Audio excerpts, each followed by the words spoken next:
So বন্ধুরা, টি-20 বিশ্বকাপে twist. প্রথমবারের জন্য বিশ্বকাপের ফাইনালে সাউথ আফ্রিকা।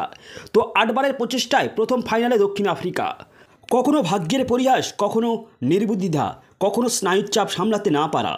আইসিসির বড় টুর্নামেন্টের নকআউট পর্বে বারবারই ব্যর্থ হয়েছে দক্ষিণ আফ্রিকা। কোনো কোনো ম্যাচে সেভাবে লড়াই করতে না পেরে আবার কোনো কোনো ম্যাচে জয়ের মতো জায়গা থেকেও হারতে হয়েছে ভাগ্যের পরিহাসে। আসলেই 3 দশকের পটিয়াদের সেমিফাইনালে হারের রেকর্ড সত্যিই বেদনাদায়ক। সেই 1992 সালে প্রথম সেমিফাইনালে হার। বিশ্ব ক্রিকেটে প্রত্যাবর্তনের পর সেটাই ছিল বড় মঞ্চে প্রথম বড় সাফল্য পটিয়াদের। সেমিফাইনালে ইংল্যান্ডের বিরুদ্ধে ভাগ্যের পরিহাসে হারতে হয়েছিল দক্ষিণ আফ্রিকাকে। 13 বলে দক্ষিণ আফ্রিকার যখন 22 রান দরকার ছিল, তখন বৃষ্টিতে খেলা বন্ধ রাখতে হয়। অদ্ভুত গণিতে খেলা যখন পুনরায় শুরু হলো, তখন দক্ষিণ আফ্রিকাকে 22 রানই তুলতে হতো, কিন্তু সেটা মাত্র 1 বলে।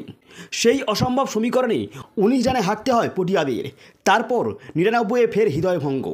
এবার অজিতের বিরুদ্ধে ম্যাচ টাই হয়ে যায়। শেষ ওভারে জয়ের জন্য দরকার ছিল 9 রান।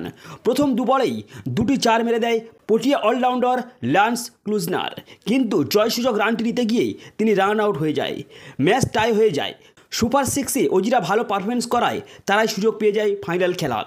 এরপরও 5 বার ফাইনাল খেলার স্বপ্নভঙ্গ সাক্ষী দেখেছে দক্ষিণ আফ্রিকার। 2007 এবং 2023 সালে ওয়ানডে বিশ্বকাপে সেমিফাইনালে হেরেছে তারা অজিদের বিরুদ্ধে। 2015 ওয়ানডে বিশ্বকাপে সেমিফাইনালে হেরেছে নিউজিল্যান্ডের বিরুদ্ধে। এরপর 2023 এবং 2015 বিশ্বকাপে একটা সময় ভালো লড়াইয়ে ছিল দক্ষিণ আফ্রিকা, কিন্তু স্নায়ুর চাপ সামলাতে না পেরে দুটো ম্যাচেই হারতে হয়। তো টি-20 বিশ্বকাপেও পটিয়াদের ভাগ্য একই রকম। এর আগে 2009 সালে পাকিস্তান এবং 2014 সালে ভারতের বিরুদ্ধে সেমিতে হেরেছে পটিয়ারা। অবশেষে পরপর সেমিফাইনালে হারের পর সেই রীতি ভেঙে ফেলল দক্ষিণ আফ্রিকা। এইডেন মাকরমের নেতৃত্বে প্রথমবার কোনো বিশ্বকাপের ফাইনালে পটিয়ারা। সেমিফাইনালে আফগানিস্তানে কার্যত গুটিয়ে দিয়েছেন ডিককরা। আর শুধু ফাইনাল নয়, চলতি বিশ্বকাপেই এখনও হারের মুখ দেখতে হয়নি দক্ষিণ আফ্রিকাকে। চাপের মধ্যে পড়তে হয়েছে একাধিকবার। সেই চাপ সামলে বেরিয়ে এসেছে মাকরম ব্রিগেড।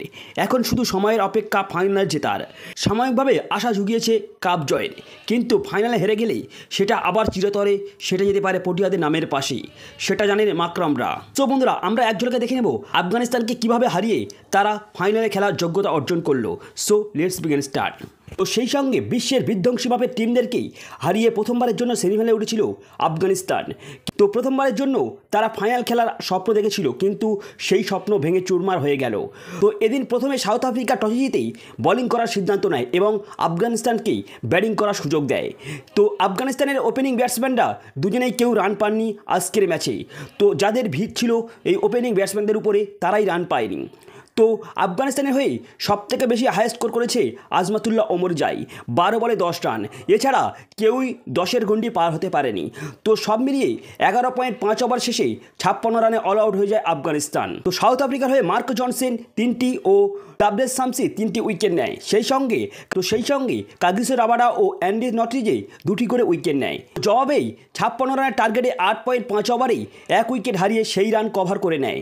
তো শুরুতে ডিকক রান না পেলেও রেজা হেন্ড্রিক্স ও এডেন মার্করম দুজনে মিলেই সেই রানের টার্গেট পূরণ করে নেয় এবং জয়ের লক্ষ্যে পৌঁছে যায় এবং ফাইনাল খেলার যোগ্যতা অর্জন করে সাউথ আফ্রিকার টিম।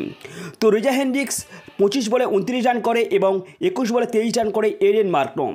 সো বন্ধুরা, এই ছিল আফগানিস্তান ও সাউথ আফ্রিকার ম্যাচের ফলাফল। তো একদিকে যেমন আফগানিস্তান তাদের বিশ্বকাপে ফাইনাল খেলার স্বপ্ন থেকে ভঙ্গ হলো, এবং অপরদিকে 8 বারের টানা ব্যর্থতার পরে প্রথমবারের জন্য সাউথ আফ্রিকা বিশ্বকাপে ফাইনাল খেলার যোগ্যতা অর্জন করলো। দেখা যাবে ইন্ডিয়া ও ইংল্যান্ডের মধ্যে কোন টিম ফাইনাল খেলার যোগ্যতা অর্জন করে এবং কাদের মুখোমুখি হতে হয় সাউথ আফ্রিকাকে। সো এই ছিল আজকের ভিডিওটি ভালো লাগলে অবশ্যই লাইক, কমেন্ট এবং চ্যানেল প্রথমে সাবস্ক্রাইব করে যাবেন। So good bye.